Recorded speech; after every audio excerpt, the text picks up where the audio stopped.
আপনারা কোথায় কোথায় যান? আচ্ছা, কোথায় কোথায় যান আপনারা? ঢাকা, মাগুরা, বেনাপোল, কলকাতা, খুলনা, টেকনাফ, মোটামুটি এইগুলো, তাই না? মূল্য তালিকা দিয়েছেন এখানে, না? তো ওটা আপনার দেখার জন্য দিয়েছেন, আপনি দিবেন এইদিকে যেন দেখা যায়। এইদিকে একটা দিয়ে দিন, এখানে একটা লাগিয়ে এই সাইডে দেন, মানুষ অথবা বড় করে দেন ওইখানে, তাই না? বড় করে দেখেন। পেপার আপনি 1600 ঢাকা কোথা থেকে? স্যার এটা হলো কক্সবাজার। এই যে কক্সবাজার ওনার নিলেন 2200, আপনি নিয়েছেন কত?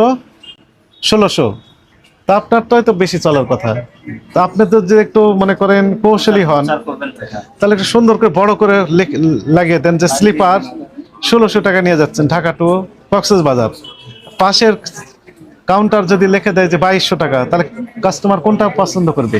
আসলে তো আমারটাই তো আপনি তো এই কাজগুলো মূল্য তালিকা দিচ্ছেন না কেন? স্যার দিয়ে দেব। কবে দিবেন? ঈদের পর? না আজকে দিয়ে দেব, আজকে দিবেন? এখনই দেন, এখনই দিয়ে দেব। এখনই দেন, বড় করে লিখে দেন।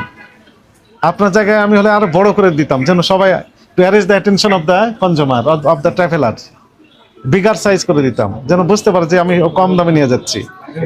আর সার্ভিসটাও একটু ভালো দিতে হবে। আমাদের সার্ভিস ভালো স্যার। ওরাও তো বলছে যে ভালো সার্ভিস। এখানে নন এসিও আছে। না আমাদের দেন, এক্ষুনি দিয়ে দেন। জি স্যার, ওই যে ওখানে লিখছেন যে AC non AC bus service.